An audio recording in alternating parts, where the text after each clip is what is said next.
စဉ်းစားဆင်ခြင်မဲ့အကြောင်းအရာကဒီကဲတင်ခြင်းနဲ့နော်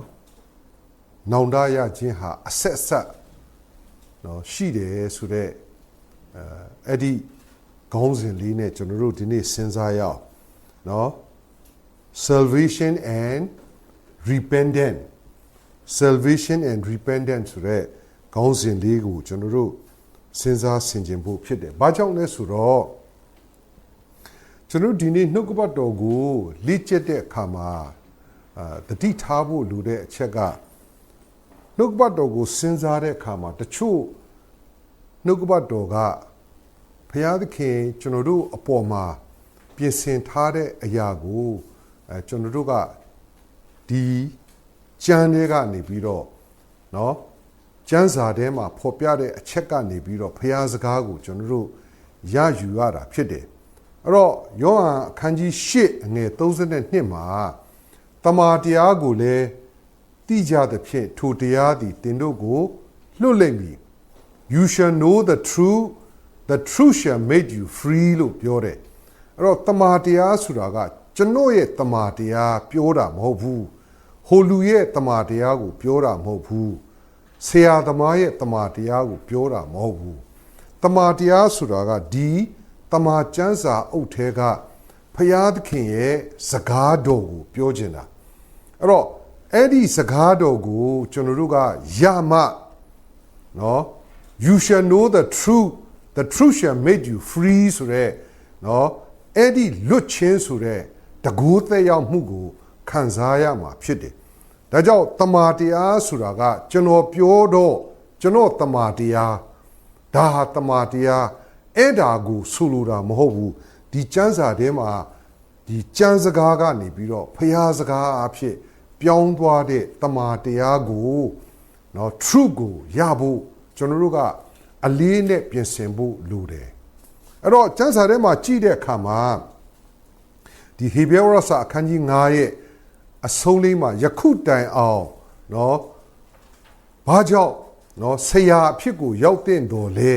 မရောက်နိုင်ဘဲနဲ့เนาะကြည်ခဲတဲ့အစာကိုမစားဘဲနှုတ်ကိုသာသုံးဆောင်နေတာလေဆိုတော့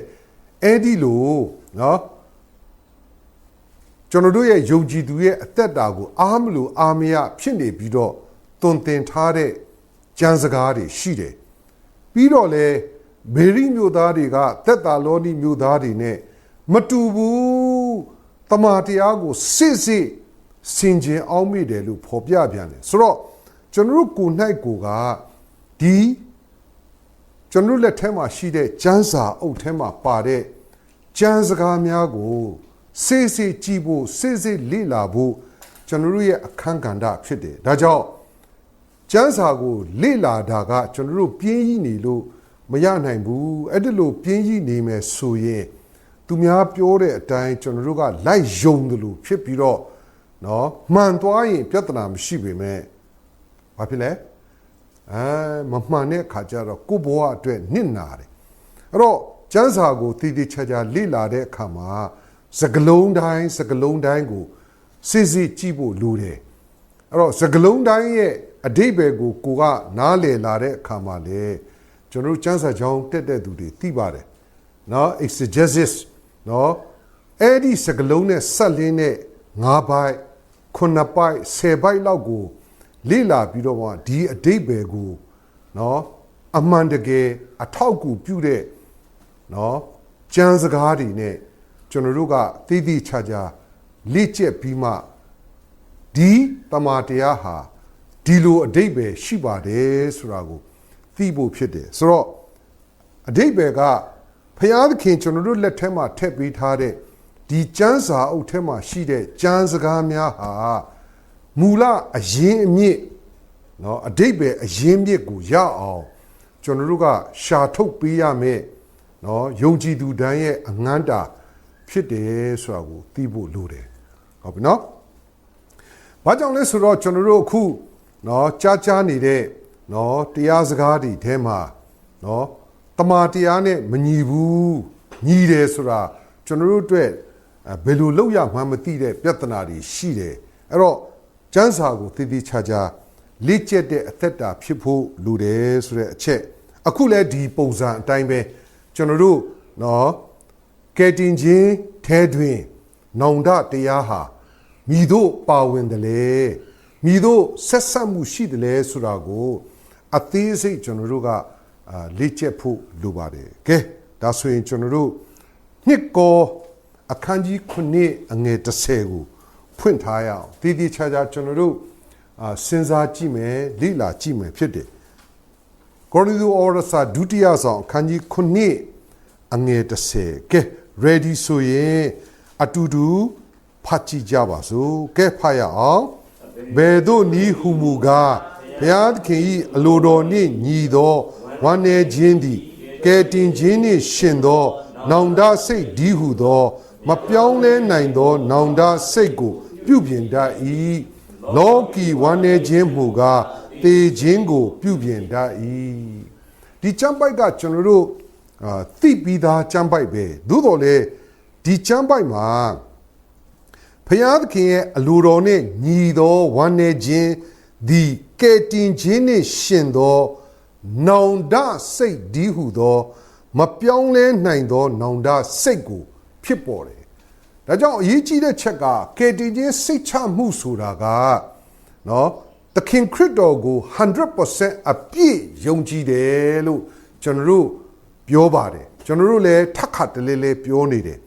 သို့တော်လည်းအဲ့ဒီလိုယုံကြည်တဲ့နော်ဒုတိယရဲ့အသက်တာအထဲထဲမှာနောင်တစိတ်တနည်းအားဖြင့် repentant အဲ့ဒီ repentant ဟာကျွန်တော်ဘဝတစ်ခုလုံးကိုအသက်ဆုံးတဲ့အထိမပြောင်းလဲနိုင်အောင်ဖြစ်စေတဲ့နောင်တစိတ်ဖြစ်တယ်လို့သူကဖော်ပြတယ်အဲ့တော့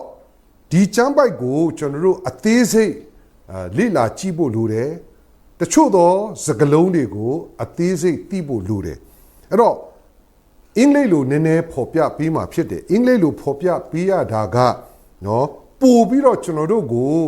လေးလေးနက်နက်ဖြစ်စေခြင်းလို့ပါဟုတ်ပြီနော် ISV version မှာ for having sorrow in a godly way အဲ့တော့ဝမ်းနည်းခြင်းဆိုတာကဘယ်လိုဝမ်းနည်းခြင်းလဲသူကငကိုယ်တည်းကဖော်ပြပြီးသားလောကီဝမ်းနည်းခြင်းမူကားသေခြင်းကိုပြုပြင်တတ်တယ်အဲ့ဒါလို့ပြောတာကိုဒါကြောင့်ကျွန်တော်တို့ရဲ့ဝမ်းနည်းခြင်းဆိုတာစိတ်နှလုံးသားထဲမှာဖြစ်ပေါ်တဲ့ဝမ်းနည်းခြင်းဟာ godly way ဖခင်ရဲ့အလိုတော်အတိုင်းဖခင်သခင်ရဲ့လမ်းကြောင်းပေါ်မှာဖြစ်တဲ့ဝမ်းနည်းခြင်းမျိုးပဲဖြစ်ရမယ်အဲ့တော့လောကီကဝမ်းနည်းတဲ့ဝမ်းနည်းပုံစံမျိုးဆိုရင်တော့တမန်တရားလမ်းကြောင်းပေါ်မှာမဟုတ်ဘူးလို့သူကဖော်ပြတယ်။ဆိုကြောင့် for having sorrow in godly way ဒါဆိုရင်အဲ့ဒီလမ်းကြောင်းပေါ်မှာမှန်တယ်ဆိုရင် result in repentance အဲ့ဒီလမ်းကြောင်းသာမှန်ရင်သူ့ရဲ့အဖြေက repentance နောင်တစိတ်မှန်သောနောင်တစိတ်ကိုဖြစ်စေတယ်ဟုတ်ပြီမှန်သောနောင်တစိတ်ကိုဖြစ်စေရင်ဘာဖြစ်လဲ that lead to salvation အဲ့ဒီနောင်တစိတ်ဟာကယ်တင်ခြင်းကိုဖြစ်စေတယ်အဲ့တော့ကျွန်တော်တို့ဒီနေ့ဒီအချက်လေးကိုအသေးစိတ်เนาะကျွန်တော်တို့လေ့လာကြည့်အောင်เนาะ for having sorrow in a godly way result in repentance that lead to salvation ဟုတ်ပြီနော်ကယ်တင်ခြင်းကိုဖြစ်စေတဲ့နော်မပြောင်းလဲနိုင်တဲ့နော်အသက်တာအဆုံးထိခိုင်ခံ့စေတဲ့ကယ်တင်ခြင်းကိုဖြစ်စေတဲ့ကျွန်တော်တို့ရဲ့အသက်တာထဲမှာနော်တမလွန်ရေးကိုစိတ်ချစေတဲ့အရာသည်ဘယ်ပေါ်ကနေလာတာလဲလို့မေးရင်နောင်တစိတ်ဆိုတဲ့ repentant ကလာတယ်လို့နှစ်ကော9:30ကအတိတလင်းပြောတယ်အဲ့တော့ကျွန်တော်အားလုံးပြောကြတဲ့ဇလံရှိပြီးသားပါနော်တပါးဒီတော်သားတော်ကိုယုံကြည်တော်သူအပေါင်းဟာပျက်စီးခြင်းတို့မရောက်ဘာဖြစ်လဲထာဝရအသက်ကိုရမယ်နော်ကျွန်တော်တို့အားလုံးကယုံကြည်ခြင်း ယုံကြည်ခြင်းပဲကျွန်တော်တို့ပြောခဲ့တယ်အဲ့တော့ယောမဝရစာခန်းကြီး30အငယ်9မှာလဲစိတ်နှလုံးနဲ့ယုံနှုတ်နဲ့ဝန်ခံရင်ကယ်တင်ခြင်းတို့ရောက်တယ်ဆိုတော့ယုံနေနဲ့ကျွန်တော်တို့တောက်လျှောက်ပြောလာပြီးသားဖြစ်တယ်ဒါပေမဲ့ဒီကျမ်းပိုက်မှာကနော်ယုံနေဆိုတဲ့စကားထဲသူကဘာပြောလဲနောင်တဆိုတဲ့စကားတစ်လုံးကိုသူကထည့်သွင်းထားတယ်ဒါကြောင့်ယုံကြည်ခြင်းနဲ့နောင်တဟာပေါင်းဖက်ပြီးတော့ကျွန်တော်တို့ကိုနော်မပြောင်းလဲနိုင်တဲ့နော်သေတဲ့အထိထာဝရအသက်ရခြင်းဆိုတဲ့စိတ်ချမှုကိုဖြစ်စေတယ်ဆိုတာပထမနော်ဒီအချက်ကလေးကိုသိဖို့လိုတယ်ဒါကြောင့်ဒီကျမ်းပိုက်ကအောက်မှာလောကီဝမ်းနည်းခြင်းမူကားသေခြင်းကိုပြုပြင်တတ်တယ်ဒါကြောင့်ဒီဝမ်းနည်းခြင်းဆိုတာကနောင်တစိတ်ကိုဖြစ်ပေါ်စေတယ်ဒါပေမဲ့လောကီနဲ့ပတ်သက်တဲ့ဝမ်းနည်းခြင်းမျိုးမဟုတ်ရဘူးလို့အတိတလင်းသူကနော်ရှင်းရှင်းလင်းလင်းဖော်ပြထားတယ်ဒါကြောင့်ကျွန်တော်တို့ကထာဝရတဲ့ရတဲ့ကိစ္စရဲ့အဆုံးထိတည်ကြည်နိုင်တယ်အဆုံးထိစိတ်ချနိုင်တယ်ဆိုတာကကျွန်တော်တို့ပြောနေကြစကားအတိုင်းပြောရင်ယုံကြည်ခြင်းစစ်မှန်လို့ 100% အပြည့်ယုံလို့ခရစ်တော်ကိုကယ်တင်ရှင်ဖြစ်ယုံလို့မဟုတ်ဘူးလားဆိုတော့ဟုတ်တယ်အဲ့ဒီ 100% အပြည့်ခရစ်တော်ကိုယုံတဲ့အထဲထဲမှာကျွန်တော်အခုနိုင်ချွတ်လေ့လာဖို့ကနောင်တဆိုတဲ့စကားလုံး repentance ဆိုတဲ့စကားလုံးပါတယ်ဆိုတာကိုကျွန်တော်တို့ကသိဖို့ဖြစ်တယ်ရပြီနော်အဲ့တော့ကျွန်တော်တို့ကဒီနောင်တစိတ်ကျွန်တော်တို့အထဲမှာပါပုံပါနီးကျွန်တော်တို့ကသိဖို့နော်လိုအပ်တဲ့အချက်ကလေးတွေအထဲမှာကျွန်တော်ဒီမှာစကလုံးလေးတွေကျွန်တော်ရေးပြတာပေါ့ဒါမှကျွန်တော်တို့ကသိဖို့ဖြစ်တယ်ကဲကျွန်တော်တို့ဒီမှာဖော်ပြဒီကျမ်းပိုက်မှာနော်အခုကျွန်တော်တို့နှစ်ကော9နော်နှစ်ကော9အငယ်30ကျမ်းပိုက်မှာ ISV version မှာသူကဘယ်လိုသုံးလဲဆိုရင် repentance noun form နဲ့သုံးထားတယ် repentant noun form နဲ့သုံးထားတယ်သူ့ရဲ့ Greek လိုစကားလုံးကဘာလဲဆိုရင် metanoia ဟိုဘက်မှာကျွန်တော်ရေးထားတယ် metanoia ဒီစကားလုံးကိုလည်းကျွန်တော်တို့သိအောင်ပြောပြခြင်းပါတယ်တကယ် Greek လိုစကားလုံးဆိုရင်ကျွန်တော်တို့ဖတ်ရတာအရန်ခက်တဲ့အတွက်ကြောင့်ဒါခေတ်သစ်မှာသူတို့ပြင်ဆင်ပေးထားတဲ့နော်အင်္ဂလိပ်စကားလုံးနဲ့ပေါင်းတဲ့ Greek စကားလုံးဖြစ်တယ်ဒါကျွန်တော်တို့သိအောင်နော်အဲ့တော့ metanoia ဆိုတဲ့နော်အဓိပ္ပာယ်ကဘာလဲလို့မေးရင် a change of mind စိတ်နှလုံးပြောင်းလဲတယ် spiritual conversion ဝိညာဉ်ရေးရာမှာပေါက်ဖွာလာတယ်သူကဒီလိုရေးတာဒီ repentance ဆိုတဲ့ noun form ကအဲ့ဒီအဓိပ္ပာယ်ကိုဖော်ပြပါတယ်တဲ့ကဲဒါသိဖို့လိုတယ်အဲ့တော့ကျွန်တော်အားလုံးသိထားပြီးသားကတော့ယေရှုခရစ်တော်ကို 100% အပြည့်ကယ်တင်ပိုင်ရှင်ဖြစ်ယုံရင်ထာဝရအသက်ရတယ်အခုဒီကျမ်းပိုက်အရာအဲ့ဒီယုံနေဆိုတဲ့နော်စကားရပ်ထဲမှာ repentance ဆိုတဲ့နောင်တတရားဟာပါဝင်တယ်ဆိုတာကိုကျွန်တော်ကဒီမှာကျွန်တော်အဆိုပြုရှင်းလင်းပေးတာဖြစ်တယ်ဟုတ်ပြီနော်ဒီဥစ္စာဘလောက်အရေးကြီးတယ်ဆိုတာကိုသိဖို့ဖြစ်တယ်ဒီနောင်တတရားဟာအသက်တာအဆုံးထိသူကဘာဖြစ်လဲထာဝရအသက်ရခြင်းကိုဘယ်တော့မှမပြစ်ပယ်နိုင်အောင်သူကလှုပ်ဆောင်ပေးတဲ့ repentant ဖြစ်တယ်သူကဟုတ်ပြီအဲ့တော့ဒီကျမ်းပိုက်မှာ repentant ကို noun form နဲ့သုံးထားပြီးမဲ့တခြားသောကျမ်းပိုက်တွေကြာရင်သူကverb form ပေါ့နော် verb အနေနဲ့သုံးတယ်နော် verb အနေနဲ့သုံးတဲ့အခါမှာသူကတော့ metanoia ဆိုတဲ့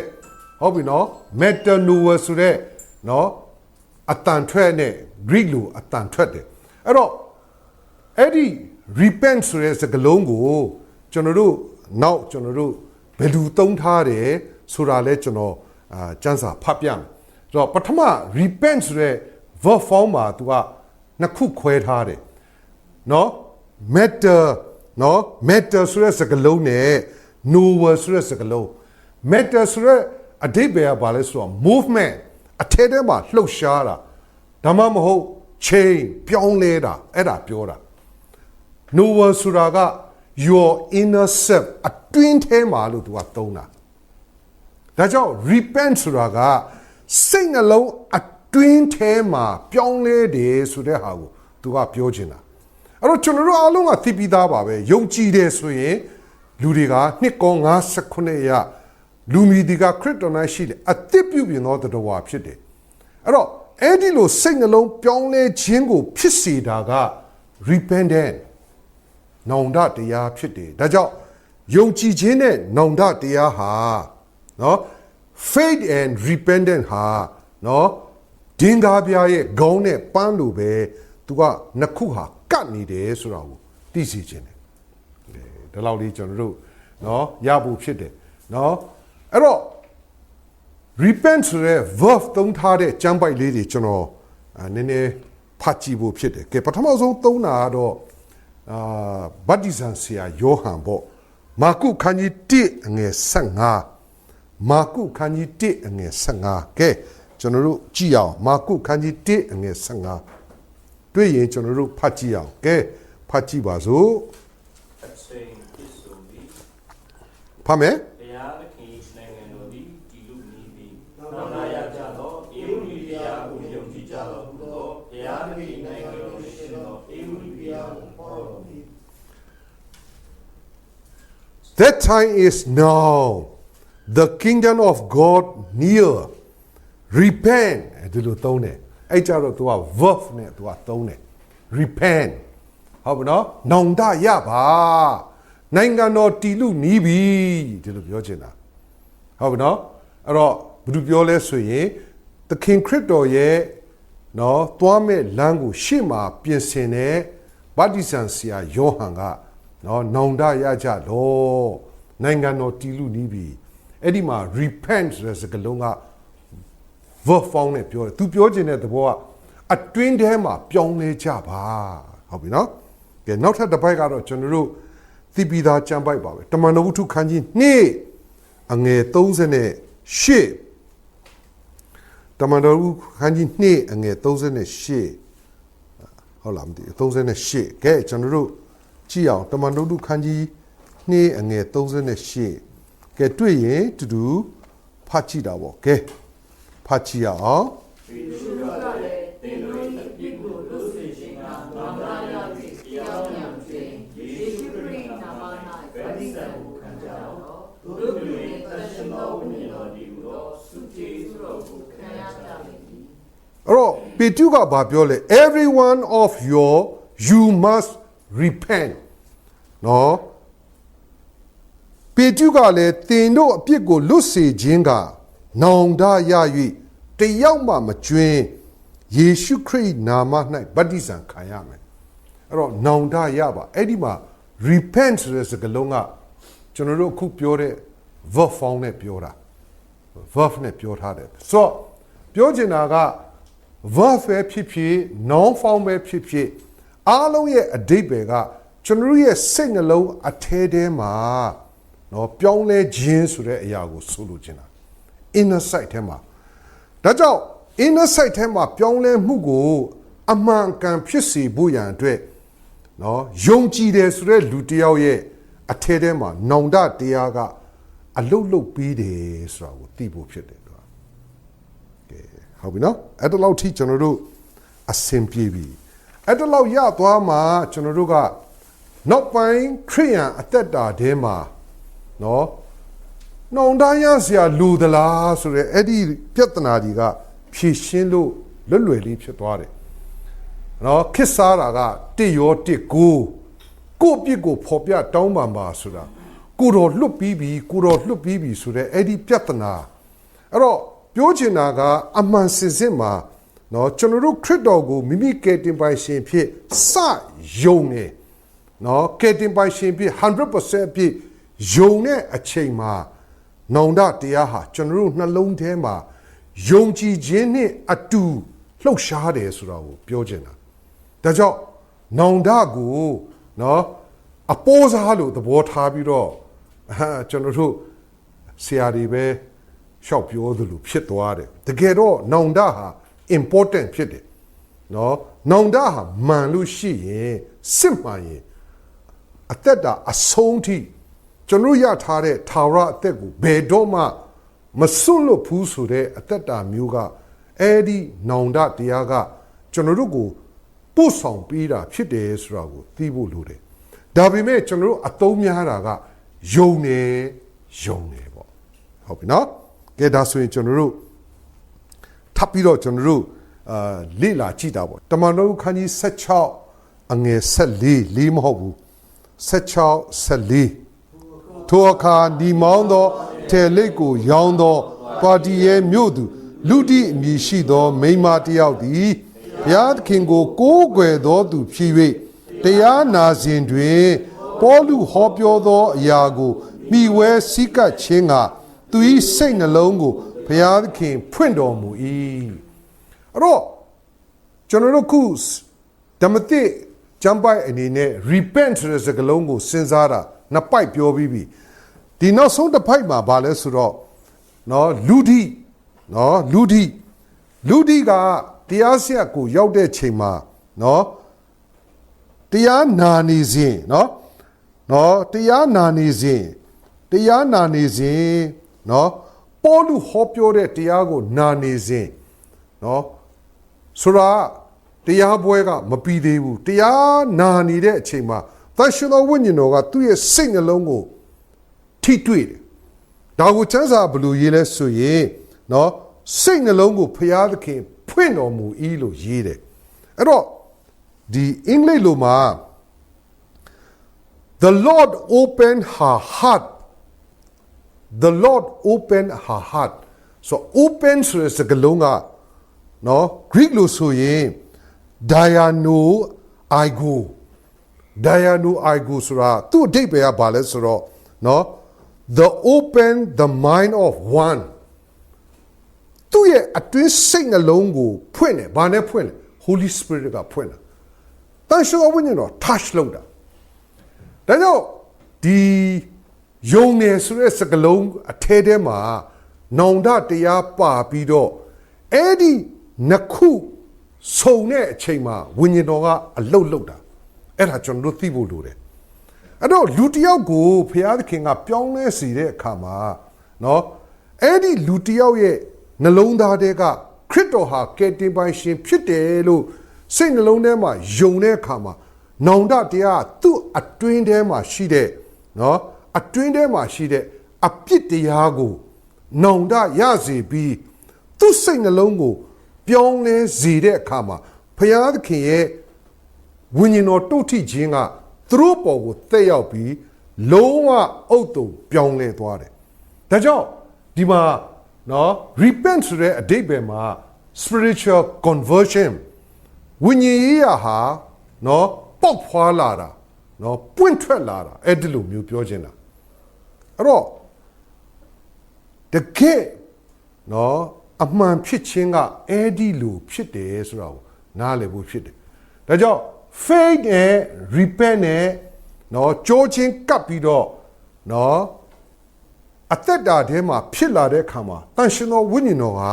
သူတို့ရဲ့နှလုံးသားကိုထိတွေ့တယ်ဒါကြောင့်ကောနေလီတို့နော်တမန်တော်သူခိုင်း30မှာကောနေလီတို့အုပ်စုလဲနော်ပေတျုတရားဟောနေစဉ်အဲ့လိုဝိညာဉ်တော်ကသက်ရောက်ပြီးတော့ချက်ချင်းပဲအခြားသောဘာသာစကားပြောကြတဲ့အခါကျတော့ပေတျုကဘာပြောလဲငါတို့လိုပဲဆိုတော့ငါတို့ခံစားတယ်လို့ငါတို့ဖြစ်တယ်လို့သူတို့လည်းဖြစ်တယ်အဲ့တော့ဒီအချက်ကလေးကိုကျွန်တော်တို့ရသွားရင် repent ဆိုတဲ့စကားလုံးဟာဘလောက် important ဖြစ်တယ်ဆိုတာကိုသိဖို့လိုတယ်ထာဝရတရားချင်းကိစ္စအဝဝမှာနော် repent နောင်တရခြင်းဆိုတဲ့အခန်းကဏ္ဍကကိုယ့်ရဲ့အပြစ်လို့ပြောတဲ့အခါမှာသိဖို့လိုတဲ့အချက်ကငွေကလေးကနေအဲ့ဒီယုံနေဆိုတဲ့အချိန်ထိသူကျူးလွန်ခဲ့တဲ့အပြစ်တွေအားလုံးကိုဘုရားသခင်လွတ်ပြီးအဲ့ဒီကျူးလွန်ခဲ့တဲ့အပြစ်တွေအတွက်နော်နောင်တရတယ်အဲ့ဒါကျွန်တော်တို့သိဖို့လိုတယ်အဲ့ဒါနောင်တရတယ်ဆိုတာကနော်အပြစ်1အပြစ်2အပြစ်3အဲ့ဒီပုံမှာမဟုတ်ဘူး သက်လုံးနော်ကြော်ဖြတ်လာတဲ့အခါမှာအခုချိန်မှာခရစ်တော်ကိုယုံတယ်လို့နော်ကယ်တင်ရှင်ဖြစ်လက်ခံတယ်ဆိုတဲ့အချိန်မှာမွေးကလေးကနေအဲ့ဒီအချိန်ထိကျူးလွန်ခဲ့သမျှအပြစ်တွေအတွက်နှလုံးသားထဲမှာနောင်တရပြီးတော့အတွင်းထဲမှာပြောင်းလဲမှုဖြစ်စေပြီးနော်တရှင်တော်ဝိညာဉ်တော်ရဲ့တို့ထိမှုနဲ့အမှန်စင်စစ် born again ပြောင်းလဲတော်သူကောင်းကင်သားဖရာသားဖြစ်သွားတယ်ဆိုတာကိုအဲ့ဒီဖြစ်စဉ်ကိုကျွန်တော်တို့ကသိဖို့လိုတယ်ဒါဆိုလူတစ်ယောက်ပြောင်းလဲတယ်ဆိုတာအဲ့ဒီဖြစ်စဉ်မျိုးနဲ့ပြောင်းလဲတဲ့အသက်တာဖြစ်တယ်ဆိုတာကိုကသိရင်ကိုယ့်ရဲ့ပြောင်းလဲခြင်းဒီအဆုံးတိုင်အောင်နော်ကျွန်တော်တို့ဘယ်တော့မှမဖောက်ပပြန်ဘဲနဲ့တွားနိုင်တယ်ဆိုတာကိုစိတ်ချဖို့ဖြစ်တယ်တော့ဒါကျွန်တော်တို့သိထားရမယ့်အချက်ဖြစ်တယ်ကဲဒါဆိုရင်ကျွန်တော်တို့နည်းနည်းတော့ theology ဘိုင်းနည်းနည်းလေးပြောဖို့ဖြစ်တယ်အဲ့တော့18ရာစုမှာရှိတဲ့ theologian တယောက်ရှိတယ်သူကဘာပြောလဲဆိုတော့နော် Tertullian ဆိုတဲ့ theologian တယောက်က18ရာစုမှာ Tertullian ဆိုတာသူ့ရဲ့အဆိုတစ်ခုသူလုပ်ခဲ့တယ်အဲ့ဒီမှာရှိတဲ့နောင်တဆိုတာကတဲ့နော်ဘလူနောင်တမျိုးလဲဆိုရင်သူကခွဲပြောတယ်နော် confession of sin တိရောတစ်ကိုလူမျိုးနော်ကိုယ့်အပြစ်ကိုဖော်ပြတောင်းပန်တဲ့နောင်တမျိုးနဲ့တော့မတူဘူးဒါအရေးကြီးတဲ့အချက်အဲ့ဒီမှာရှိတဲ့နောင်တစိတ်ဆိုတာကဆိုတော့ကကျွန်တော်ရှင်းပြတဲ့အတိုင်းမွေးကလေးကနေခရစ်တော်ကိုယုံတဲ့အချိန်ထိအဲ့ဒီအပြစ်တွေအားလုံးအတွက်တမလွန်မှာစိတ်မချတော့ဘူးဒါကြောင့်ကယ်တင်ရှင်ဟာငါအပြစ်တွေကားတိုင်းပေါ်မှာအတိခံပြီး3ရက်မြောက်သောနေ့မှာထမြောက်တယ်ဆိုတာကိုယုံတယ်ဆိုတဲ့အခါမှာနှလုံးသားထဲမှာစစ်မှန်သောနောင်တကိုပေါက်ဖွားစေပြီးဝိညာဉ်တော်ရဲ့တိုးထိပ်မှုကြောင့်နော်အတွင်းထဲမှာပြောင်းလဲသွားတဲ့အသက်တာကိုပြောချင်တာဒါကြောင့်သူကခွဲပြောတယ်နော်အဲ့ဒီ theologian ကအမှန်တကယ်ဆိုရင် father of Italian နော် Christian Society ကနော်နောက်ပြီးတော့သူက founder of နော် Western theology ပေါ့အဲ့ဒီပုဂ္ဂိုလ်ကနော်တကယ် scholar ပေါ့သူကဘာပြောဆိုအဲ့ဒီမှာရှိတဲ့နော်နောင်တဆိုတာကခင်ဗျားတို့နော်ခွဲခြားခြားသိဖို့ကတိရောတစ်ကိုမှာရှိတဲ့ကိုယ့်အပြစ်ကိုဖော်ပြတောင်းပန်တယ်ဆိုတဲ့နောင်တမျိုးနဲ့မတူဘူးဒီဟာကအထဲထဲမှာပြောင်းလဲစေတဲ့နောင်တဖြစ်တယ်တဲ့ပြောင်းလဲမှုကြီးကိုဖြစ်စေပြီးအသက်တာအဆုံးထိနော်ခရစ်တော်၌သစ္စာနဲ့အသက်ရှင်သောယုံကြည်သူဖြစ်တယ်ဆိုတဲ့အသက်တာကိုဖြစ်စေတဲ့ repentant ဖြစ်ပါတယ်လို့သူ့ရဲ့အဆိုကအဲ့လိုအဆိုပြုတာဒီလောက်လေးဆိုကျွန်တော်တို့ရပြီအဲ့တော့18ရာစုမှာတည်းကဒီတိရောတစ်ကိုကိစ္စဟာသူတို့ခွဲခြားပြီးတော့နောင်တတရားကိုရှင်းပြတာအခုကျွန်တော်တို့20ရာစု21ရာစုကြာမှပဲเนาะတိရောတစ်ကိုကဘာမှမဟုတ်တယ်လို့เนาะဘာမှမဟုတ်တယ်လို့ကျွန်တော်တို့ကိုเนาะရှင်းပြနေကြတယ်တကယ်တော့ဒီလိုမဟုတ်ဘူးဒီ repent ဆိုတဲ့စကားလုံးဟာဘယ်လောက်ထိ powerful ဖြစ်တယ်ဆိုတာကိုကျွန်တော်တို့အားလုံးသိဖို့ဖြစ်ပါတယ်ကဲဟုတ်ပြီကဲဒါဆိုရင်ကျွန်တော်တို့ကယ်တင်ခြင်းရစဉ်တုန်းကနောင်တတရားဘယ်လိုကျွန်တော်တို့ရဲ့အတူပါဝင်ပတ်သက်တယ်ဆိုတာကိုရပြီဖြစ်တယ်ဆိုတော့တလက်ဆထဲမှာเนาะကိုယ့်အပြစ်ကိုဖော်ပြတောင်းပန်မှာဆိုတဲ့တိရောတစ်ကိုလေးကိုလည်းကျွန်တော်တို့ပြန်ပြီးတော့เนาะသုံးသပ်နိုင်ဖို့ဖြစ်တယ်ကဲဒါဆိုရင်ကျွန်တော်တို့ဖတ်ကြည့်အောင်တိရောတစ်ကိုလေးကိုကျွန်တော်တို့သေချာဖတ်ကြည့်ရဖို့လိုတယ်ပြီးတော့ကျွန်တော်တို့เนาะကျမ်းစာကိုလည်းတည်တည်ချာချာကျွန်တော်တို့ရှင်းလင်းပြတ်သားစွာသိဖို့လိုတယ်ကဲတိရောတစ်ကိုလေးကိုကျွန်တော်တို့ကဲဖတ်ကြည့်အောင်ကဲတိရောတစ်ကိုကဲတွေ့ပြီဆိုရင်အတူတူဖတ်ရအောင်ကိုယ့်ပြစ်ကိုဖော်ပြတောင်းပန်လေငါတို့အပြစ်များကိုလွှတ်၍ဒုစရိုက်ရှိသမျှနှင့်ကင်းစင်စေခြင်းကဘုရားသခင်သည်သစ္စာတရားနှင့်၎င်းဖြောင့်မတ်ခြင်းတရားနှင့်၎င်းပြည့်စုံစုံအဲ့တော့ theologian တယောက်ဖြစ်တဲ့ထေထားလျံရဲ့နော်သူဖော်ပြတဲ့အဆိုအရနော်ဒီတိရောတစ်ကိုမှာရှိတဲ့နောင်တမျိုးနဲ့ကဲတင်ချင်းကိုရစီတဲ့အချိန်မှာရှိတဲ့နော်နောင်တဟာမတူပါဘူးတဲ့ဘာဖြစ်လို့သူကခွဲလဲဆိုရင်တိရောတစ်ကိုမှာရှိတဲ့နောင်တကအဲ့ဒီယုံကြည်သူကသူ့ရဲ့ဇာတိပဂတိအားဖြင့်လှုပ်သောအပြည့်အတွက်နောင်တရတာကွာခြားချက်ကကဲတင်ချင်းကိုရစီတဲ့အချိန်မှာရှိတဲ့နောင်တကအဲ့ဒီလိုမဟုတ်ဘူးမွေးကလေးကနေအဲ့ဒီအချိန်အထိလွန်ကျူးခဲ့တဲ့အပြစ်တွေကြောင့်ထာဝရတဲ့ရခြင်းကိုစွန့်လို့ရမယ်နော်အပြစ်တရားကြောင့်နော်ကျွန်တော်တို့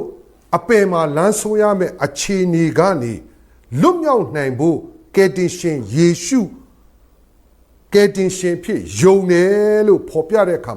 အတွင်းနှလုံးသားအထက်ထဲမှာပြောင်းလဲမှုဖြစ်စေတဲ့နောင်တကိုသူကပြောတာဒါကြောင့်သူကမတူဘူးသူကခွဲပြတယ်စလာတဲ့ကခွဲပြဒါကြောင့်18ရာစုမှာတည်းကတိရောတစ်ကူရဲ့နောင်တဟာရှိပြီးသားဖြစ်နေတယ်သူတို့လည်းသိပြီးသားဖြစ်နေတယ်ဒါကြောင့်သူကအဲ့ဒီမှာရှိတဲ့နောင်တမျိုးကကိုလုတ်ခဲ့တဲ့အပြစ်ဇာတိကြောင့်နော်အသွေးသားဆန္ဒရှိ၍တမန်တရားကိုဆန့်ကျင်ပြီးလုတ်ခဲ့တဲ့အပြစ်ကြောင့်ဖြစ်တဲ့အတွက်အဲ့ဒီအပြစ်အပေါ်မှာပဲနောင်တရတာတလောကလုံးရဲ့နောင်တအပြစ်မဟုတ်ဘူးတဲ့ကိုလုတ်ခဲ့တဲ့အပြစ်ပေါ်မှာဖျားကျွန်တော်တမန်တရားနဲ့မညီအသက်ရှင်ခဲ့တဲ့နံပါတ်1နံပါတ်2အပြစ်အတွက်ဝန်ချတောင်းပန်တာဆိုတဲ့အဲ့ဒီအရာဖြစ်တယ်တဲ့ဒါနောက်ထပ်ထူးဆန်းတဲ့ဟာလေးတွေရှိသေးတယ်အဲ့ဒီလိုမျိုးဟာကိုနော် Roman Catholic theologian တွေကလည်းသူတို့လည်းအဲ့ဒီလိုအပြစ်မျိုး moral sin ဆိုပြီးတော့သူတို့အဲ့ဒီအပြစ်မျိုးကိုသူတို့ကခေါင်းစဉ်တက်တယ် moral sin အဓိပ္ပာယ်ကဘာလဲဆိုတော့ဖျားသခင်ရဲ့ဂျေဇုတရားကိုပြည့်ပြေအောင်နော်ကျူးလွန်သောအပြစ်လို့ဖော်ပြတယ်အဲ့ဒီအပြစ်တွေနောင်တမရရင်ဒါမဲ့သူတို့ရဲ့ theology ကမရရင်အပြစ်ဒဏ်ခံရမယ်သူတို့ကငရဲကြမယ်ဆိုပြီးတော့အဲ့ဒီလိုမျိုးဖော်ပြတယ်ကျွန်တော်တို့အဲ့ဒီလို moral sin လို့ဟာမျိုးနဲ့တော့မတူဘူးအခုကျွန်တော်တို့ပြောတဲ့တိရောတစ်ကိုကအပြစ်လွတ်ခြင်းခံပြီးပြီဒါကြောင့်အားလုံးကထောက်ပြတဲ့အခါမှာ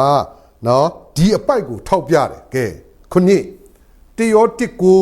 ကျွန်တော်ဖတ်ပြီးပြီတိရောတစ်ခွန်ကဲခုနှစ်ကျွန်တော်တို့ဖတ်ရအောင်ခုနှစ်ဘုရားသခင်သည်အလေး၌ရှိတော်မူတဲ့ကဲ့သို့ငါတို့သည်အလေး၌ကျေလဲလေအချင်းချင်းမိတ္တာယဖွဲ့ခြင်းရှိသည်ဖြစ်၍ဘုရားသခင်သားတော်ယေရှုခရစ်တော်၏အသွေးတော်ငါတို့အပြစ်ရှိသမျှကိုဆေးကြောတော်မူ၏အားလုံးကတော့ mention လုပ်ပြတာယေရှုခရစ်တော်ရဲ့အသွေးတော်ကနော်ငါတို့အပြစ်ရှိသမျှအားလုံးကိုဆေးပြီးပြီဟေရှာယရဲ့ကျမ်းစကားအရဆိုရင်တော့မိုးပွင့်လို့ဖြူစင်စေပြီတိုးမွှေးလို့ဖြူစင်ခဲ့ပြီဒါကြောင့်တိရောတစ်ကိုမလိုဘူးဆိုတဲ့သဘောတရားမျိုးကိုကိုကဆွဲယူလာတယ်အဲ့ဒီလိုမဟုတ်ဘူးအဲ့တော့ကျွန်တော်တို့ပြောင်းလဲတဲ့ condition ကိုကျွန်တော်တို့ကသိဖို့လိုတယ်ယေရှုခရစ်တော်ကိုစိတ်လုံးကျွင်းမဲ့ယုံနာနဲ့အားလုံးသိပြီးသားပါအေဖက်1:73ရတန်ရှင်တော်ဝိညာဉ်တော်ဟာကျွန်တော်တို့စိတ်နှလုံးထဲမှာနော်တစိမ့်ခတ်လိုက်တာဖြစ်တယ်နော်အေဖက်1:73အဲ့တော့ယောမ8:9ရတန်ရှင်တော်ဝိညာဉ်တော်ရှိတော်သူကဇာတိပဂတိဘက်မှာမရှိဘူးဝိညာဉ်ပဂတိဘက်မှာရှိတယ်အဲ့တော့တတိထားဖို့လိုတယ်ဇာတိပဂတိဘက်မှာမရှိတော့ဘဲနဲ့ under control ချိန်သွားတယ်ဝိညာဉ်ပဂတိဘက်မှာရှိတယ်ဒါပေမဲ့1:15နော်49ကနော်မြေကြီးတဒံထဲမှာကောင်းကင်တဒံပေါ်လာတယ်ဆိုတော့ဇာတိနဲ့ဝိညာဉ်အပြိုင်ပေါ်လာတယ်ဒါကြောင့်ကျွန်တော်တို့ကသိဖို့လိုတာကဇာတိပဂတိရှိနေတယ်လို့ဝိညာဉ်ပဂတိရှိနေတယ်အဲ့ဒီအတွက်ကြောင့်ဇာတိအားကြီးတဲ့အခါမှာမှားတဲ့အပြစ်ကိုဒီ ကျွန်တော်တို့အခု evangelical theology အရာ power of sin လို့သူကဖော်ပြအပြစ်တကိုးလို့သူကဖော်ပြဒီအပြစ်တကိုးကိုခရစ်တော်ရဲ့အသွေးတော်ကမဆေးဘူးလားဆေးတယ်နော် penalty ကျသွားတဲ့သေပြစ်တဲ့အပြစ်အတွက်ကိုအပြစ်တကိုးအပြစ်ကိုနော်အားလုံးအတွက်ခရစ်တော်ရဲ့အသွေးတော်ကလွတ်ပြီးသားဖြစ်တယ်ဒုပညာလေပေါ့နော်ဇာတိပဂတိရှိနေတဲ့အတွက်ကြောင့်ကောင်းကင်ခန္ဓာနဲ့မြေကြီးခန္ဓာနော်အားပြိုင်တဲ့အခါမှာမြေကြီးခန္ဓာအားတာတဲ့အချိန်မှာဇာတိနဲ့ဆိုင်တဲ့အပြစ်ကိုကျူးလွန်မိတယ်အဲ့ဒီအပြစ်ကို power of sin လို့ခေါ်ပြီးအဲ့ဒီအပြစ်ကိုတိရောတစ်ကိုရကိုယ့်အပြစ်ကိုဖော်ပြတောင်းပန်တဲ့အခါမှာလွတ်တယ်ဆိုတဲ့အချက်ကျွန်တော်တို့သိဖို့လိုတယ်အဲ့ဒီမှာအားလုံးဖော်ပြတာကတော့ဘုရားသခင်သားတော်ယေရှုခရစ်တော်ရဲ့အသွေးတော်သည်ငါတို့အပြစ်ရှိသမျှကိုဆေးကြောတော်မူ၏လို့ပြောတယ်ဒါပေမဲ့သူ့အပေါ်ကနော်စကလုံးကိုတော့ကျွန်တော်တို့မစင်စားဘူးသူ့ပေါ်ကဘာပါလဲဆိုရင်ဘုရားသခင်သည်အလင်း၌ရှိတော်မူတဲ့သို့ငါတို့သည်အလင်း၌ကျင်လည်လေအချင်းချင်းမိတ္တဟာယဖွဲ့ခြင်းရှိကြသည်ဖြစ်၍ဘုရားသခင်ကနေရာတိုင်းမှာရှိတယ်သို့တော်လည်းမိတ္တဟာယဖွဲ့ဖို့ဆိုရင်တော့အလင်းထဲမှာပဲမိတ္တဟာယဖွဲ့တယ်အမှောင်ထဲမှာမိတ္တဟာယမဖွဲ့ဘူးဒါကြောင့်ဇာတိရဲ့အပြစ်ကိုကျူးလွန်တဲ့ယုံကြည်သူကအလင်းကနေအမှောင်ထဲကိုရောက်သွားတာအဲ့တော့အမှောင်ထဲကနေအလင်းကိုပြန်မထွက်မလာခြင်းဘုရားသခင်နဲ့ close relationship intimate relationship ဘယ်သာရှိတော့မလဲဒါကြောင့်ခိတ္တခဏနော်ဘုရားသခင်နဲ့အဆက်အသွယ်ပြတ်တောက်နေတော့သူဖြစ်တယ်ဘာကြောင့်လဲဆိုတော့အပြည့်ရဲ့ definition က separation from God ဘုရားသခင်ကနေဝေးကွာတယ်ဆိုတာအဲ့တော့ကျွန်တော်တို့သဘောပေါက်ဖို့ဖြစ်ပြီအဲ့တော့အလင်းထဲမှာဘုရားနဲ့ပြန်မိတ္တဟာယဖွဲ့ဖို့အမှောင်တဲကယုံကြည်သူကျွန်တော်ကကိုယ့်အပြစ်ကိုဖော်ပြတောင်းပန်ပြီးအလင်းတဲကိုပြန်ဝင်လာတာဖြစ်တယ်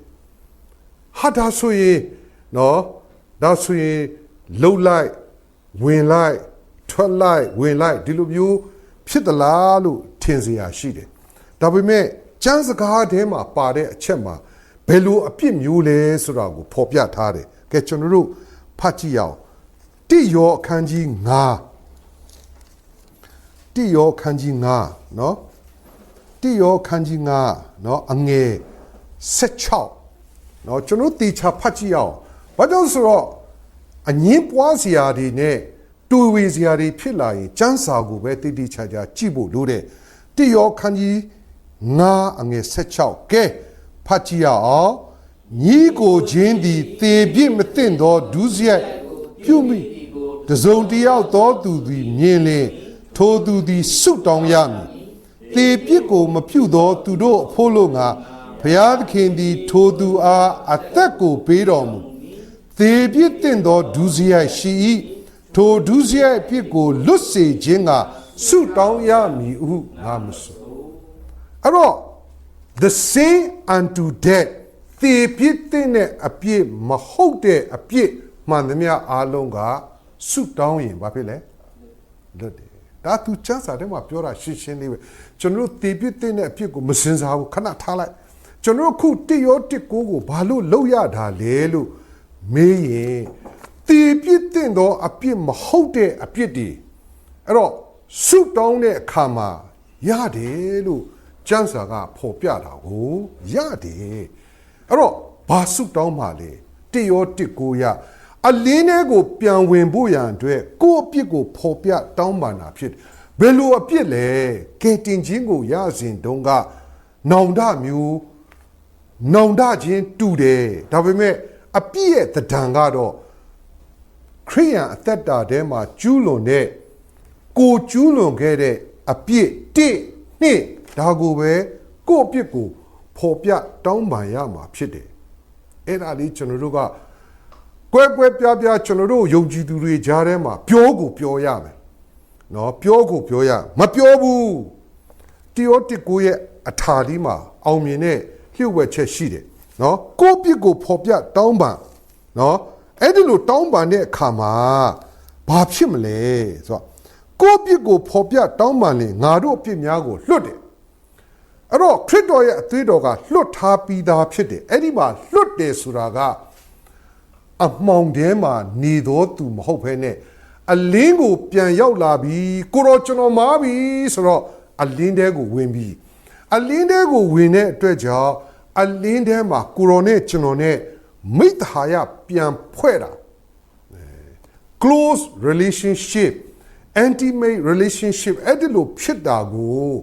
ဖော်ပြတာနော်သူကလွတ်၍ဒုစရိုက်ရှိသမျှနဲ့ကင်းစင်စေခြင်းကအဲ့တော့နံပါတ်1အပြည့်နံပါတ်2အပြည့်အတွက်နောင်တနဲ့ဝင်ချတောင်းပန်ပြီးလို့လွတ်ချင်းရပြီးတဲ့အခါမှာတဲ့ဒုစရိုက်ရှိသမျှအနာဂတ်မှာကိုဖြစ်လာမဲ့အာနေခြင်းပေါ်မှာကျူးလွန်မိမဲ့အပြစ်မျိုးရှိသမျှနဲ့ဒါမဖြစ်သေးဘူးနော်ကင်းစင်စေခြင်းဟာတဲ့ဒီလိုလားဆိုတော့ဘုရားသခင်ကကျွန်တော်တို့ကိုပြန်ပြီးတော့ကွယ်ကာပေးမယ်သူနဲ့ relationship ဖြစ်တဲ့အခါမှာမိတ္တဟာယဖွဲ့တဲ့အခါမှာအဲ့ဒီအာနေခြင်းတွေကိုကြော်နိုင်တဲ့စွမ်းအားဖြစ်အောင်လုပ်ပေးမယ်ဆိုတဲ့အဲ့ဒီလျှို့ဝှက်ချက်ရှိတယ်အဲ့ဒီလျှို့ဝှက်ချက်ကိုယုံကြည်သူတွေမရအောင်ဒီနေ့ကျွန်တော်တို့ကပဲဟုတ်ပြီနော်စာတန်ရဲ့လူတွေကပဲအဲ့ဒါလို့ဖော်ပြတာဖြစ်ဒါကြောင့်ကျွန်တော်တို့ကယုံကြည်သူတွေကိုဖော်ပြပေးရမယ်အနာဂတ်မှာကျွန်တော်တို့အားနေတဲ့အသက်တာဖြစ်တယ်တနည်းအားဖြင့်ဇာတိပဂတိဝိညာဉ်ပဂတိတနည်းအားဖြင့်1ကော15:49ရာမြေကြီးတဒံထဲမှာကောင်းကင်တဒံအဲ့တော့အဲ့ဒီနော်လူနေရတဲ့အဲ့ဒီပွဲကြီးမှာအားနေသွားလို့မြေကြီးတဒံကအားကြီးလို့မှားမိရင်ကိုယ့်ပြစ်ကိုဖော်ပြတောင်းပန်ရေးအနာဂတ်မှာရှိမဲ့မကောင်းမသင့်တဲ့အရာတွေကိုလည်းဘုရားသခင်ကကြော်လွှားနိုင်အောင်မဆမယ်လို့ဖော်ပြတဲ့အချက်ကိုကျွန်တော်တို့ရသွားဖို့ဖြစ်တယ်အဲ့တော့တေပြစ်မသင့်တဲ့အပြစ်တွေဟာဘာတွေလဲဆိုတော့ကျမ်းစာဖော်ပြပြီးပါပြီအေဖက်ခန်းကြီး4အငယ်30ကျွန်တော်တို့ဖတ်ကြည့်အောင်အေဖက်ခန်းကြီး4အငယ်30ဟုတ်ပြီနော်အေဖက်ခန်းကြီး4အငယ်30ကျွန်တော်တို့သိထားပြီးသားကျမ်းပိုက်တွေပါပဲအေဖက်ခန်းကြီး4အငယ်30ကဲဖတ်ကြည့်အောင်ရွေးနှုတ်ခြင်းနေ့ရက်တိုင်အောင်တင်တို့ကိုတစိတ်ခတ်တော်မူသောဘုရားသခင်၏တန်ရှင်သောဝိညာဉ်တော်စိတ်မနာစေကြနှင့်တန်ရှင်သောဝိညာဉ်တော်ကိုဝမ်းနည်းစေတာစိတ်နာစေတဲ့လောကီဆိုင်ရာအပြစ်ကိုသူကဖော်ပြတာကဲဘလို့ပြစ်လဲကဲ31ခတ်သိမ်းသောစိတ်တူခြင်းစိတ်ဆိုးခြင်းအမျက်ထွက်ခြင်းအော်ဟစ်ငေါ့ငိုခြင်းသူတည်ပြက်အောင်ပြောဆိုခြင်းကို၎င်းခတ်သိမ်းသောမနာလူခြင်းကို၎င်းတင်တို့မှပယ်ရှားကြလောဒီလိုလာတယ်အဲ့တော့ဇာတိပဂတိနဲ့ဆိုင်တဲ့အရာတွေကိုနော်ဖြစ်စေတဲ့အပြစ်အတွေ့နော်တေပြစ်မသိတဲ့အပြစ်အတွေ့ဆုတောင်းရမယ်လို့ငါမဆိုဘူးတဲ့ဆုတောင်းရင်ရမှာပဲအဲ့တော့တေပြစ်သိတဲ့အပြစ်တော့ဆုတောင်းမယ်ဆိုရင်တော့မရနိုင်တော့ဘူးတေပြစ်မသိတဲ့အပြစ်အတွေ့ဆုတောင်းမယ်ဆိုရင်အဆင်ပြေတယ်အဲ့တော့ဘယ်လိုဆုတောင်းမှလဲတစ်ရောတစ်ကိုရကိုယ့်အပြစ်ကိုဖော်ပြတောင်းပန်တာဖြစ်တယ်အဲ့တော့ဘယ်လိုအပြစ်တွေလဲဆိုတော့ဒီမှာတန်ရှင်တော်ဝိညာဉ်တော်ရဲ့နှိုးဆော်မှုလမ်းပြမှုကိုနော်တွေ့ဖယ်သွားတဲ့စိတ်နာစီတဲ့အပြစ်ပေါ့အဲ့ဒါကျွန်တော်တို့သဘောပေါက်ဖို့ဖြစ်တယ်နော်အဲ့တော့ကျွန်တော်တို့ဒီအချက်ကိုနားလည်စေဖို့ဖြစ်တယ်ကဲအဆုံးသတ်ကျမ်းပိုက်လေးတွေသွားတော့မယ်ကဲဆိုတော့လုကာခန်းကြီး7လုကာခန်းကြီး7ဒါနော်ဟိုထိတ်ဆုံးမှရှိတဲ့ကယ်တင်ခြင်းကိုရစီတဲ့ခါမှာပါဝင်တဲ့နော် repentant ပုံစံမျိုးပါပဲကျွန်တော်တို့အားလုံးနားလည်သွားအောင်နော်လုကာခန်းကြီး7အငယ်8လုကာခန်းကြီး7အငယ်8ကိုကျွန်တော်တို့အတူတူဖတ်ကြည့်အောင်လုကာခန်းကြီး7အငယ်8လေးကိုကျွန်တော်တို့ဖတ်ကြည့်အောင်နော်လုကာ7:8ကဲတွေ့ပြီဆိုရင်ကျွန်တော်တို့အတူတူဖတ်ကြည့်အောင်ကဲနော်ဟို8 9ပေါ့ဗျာ8 9ကဲဖတ်ရအောင် ငါဆိုသည်ကအကျဉ်သူလူတို့ရှေ့မှာငါကိုဝန်ခံအပ်ဘုရားသခင်၏ကောင်းကင်တမန်တို့ရှေ့မှာလူသားသည်ထိုသူကိုဝန်ခံမည်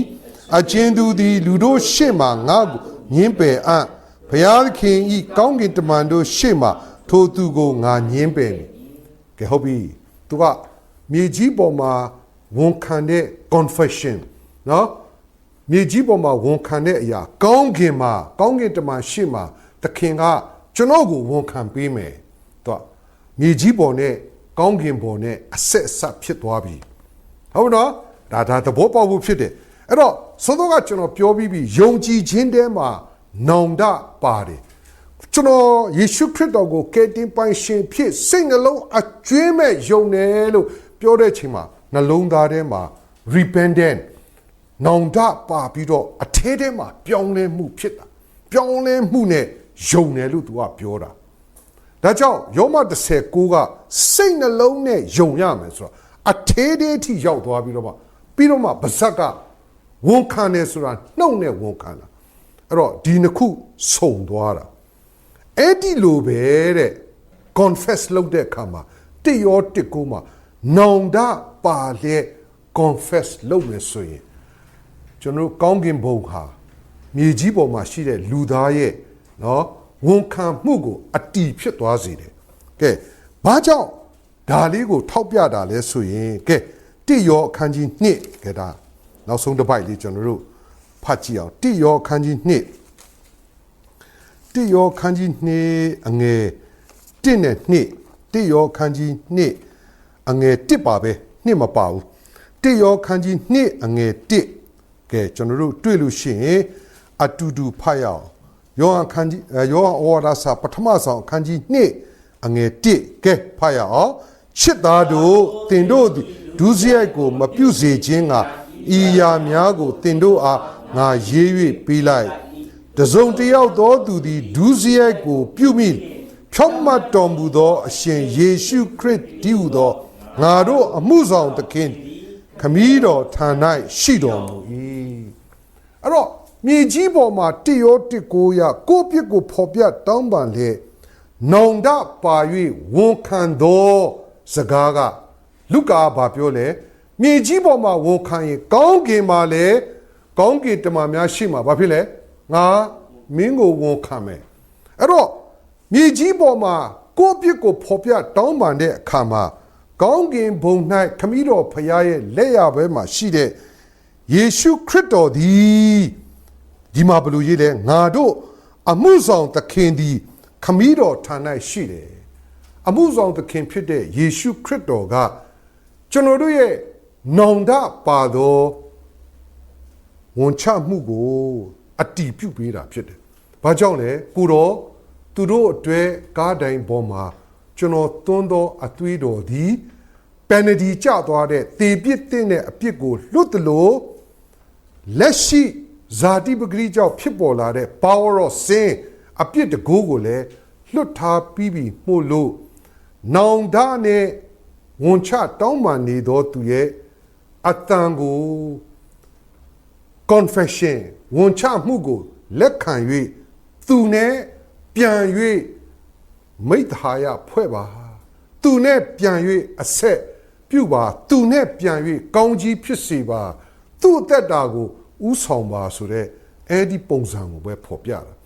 ဒါကြောင့်စာတန်ကအဲ့ဒီတိရောတစ်ကိုကိုလှုပ်ရှားမလိုဘူးလို့စာတန်အဲ့ဒါပြောတာအဲ့တော့ခရိယန်ရဲ့အသက်တာထဲမှာနော်ကိုယ့်ရဲ့အသက်တာထဲမှာအဲ့ဒီလိုတိရောတစ်ကိုရကိုယ့်ပြစ်ကိုဖော်ပြတောင်းပန်တဲ့အခါမှာနောင်တပါပြီးဝန်ချသောအခါဘုရားသခင်ရဲ့ကောင်းကြီးမင်္ဂလာတကားဟာပွင့်သွားတာဘုရားသခင်ပိတ်ထားသောအရာတွေအားလုံးပွင့်ကုန်တာကျွန်တော်တို့ရဲ့အသက်တာထဲမှာကျွန်တော်တို့ကိုဘုရားသခင်ကပို၍ဥဆောင်လမ်းပြသွားတယ်ဆိုတဲ့အသက်တာမျိုးမဖြစ်အောင်ဒါစာတန်ကတစ်ဖက်လှည့်တာပေါ့အဲ့တော့ကျွန်တော်တို့ဒီအချက်ကလေးတွေကိုလည်းကျွန်တော်တို့သိထားပြီးတော့နော်အားလုံးကိုပြန်ချုပ်ရင်နံပါတ်1ကယ်တင်ခြင်းရစဉ်တုန်းကယုံကြည်တယ်လို့ပြောသောသူတွေရဲ့နှလုံးသားထဲမှာနောင်တပါ၍ဝိညာဉ်တော်တို့ထိမှုနဲ့ခရစ်တော်ကိုကယ်တင်ပိုင်ရှင်ဖြစ်ဝန်ခံခဲ့ပြီးသလိုဘ ဖယားသားဖြစ်ခဲ့ပြီးသည့်နောက်ပိုင်းဇာတိပဂတိနဲ့ဝိညာဉ်ပဂတိလွန်ဆွဲပွဲမှာဇာတိပဂတိများပြီးတော့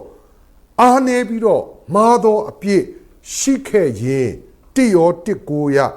ကိုယ့်အပြစ်ကိုဖော်ပြတောင်းပန်ဖို့လိုတယ်အဲ့ဒီလိုတောင်းပန်တဲ့အခါမှာအလင်းထဲမှာရှိတဲ့ဖယားသခင်နဲ့ပြန်ပြီးတော့မိတ္တဟာယဖွဲ့တဲ့အခွင့်ရတယ်လို့ဟောနော်နောင်တနှလုံးသားပါ၍ဝန်ချသောအရာကကောင်းကင်မှာရှိသောယေရှုခရစ်တော်ကျွန်တော်တို့ရဲ့အမှုဆောင်သခင်နော် legally assistant advocate ကျွန်တော်တို့အတွက်လှုပ်ဆောင်ပေးနေသောသခင်ကကျွန်တော်တို့ရှေ့မှာနော်ဝန်ချခြင်းအမှုကိုပြင်ဆင်ပေးသောကြောင့်ကျွန်တော်တို့အသက်တာရဲ့အနာဂတ်ခရီးဟာအောင်မြင်သောကြွယ်ဝသောပိတ်ထားသောအရာတွေပွင့်စေသောအသက်တာဖြစ်တယ်လို့အဲ့ဒါကျွန်တော်တို့နားလည်စေဖို့ဖြစ်တယ်အဲ့ဒီနားလည်မှုကိုကျွန်တော်တို့အသင်းတော်ထဲမှာရှိတဲ့ယုံကြည်သူတိုင်းနားလည်အောင်ကျွန်တော်တို့တစ်ဆင့်ပြန်ပြီးတော့ဝေမျှပေးဖို့လိုပါတယ်လို့ကျွန်တော်ဒီနေ့ဒါလေးပဲကျွန်တော်ရှင်းပြချင်ပါတယ်ဘုရားခင်ကြောက်တိုင်းကိုကောင်းကြီးအခက်ထပ်လျောက်ပါစေဟေး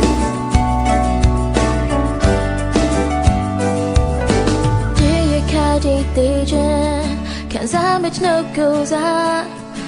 对那鱼尾开比，得了鸟谁？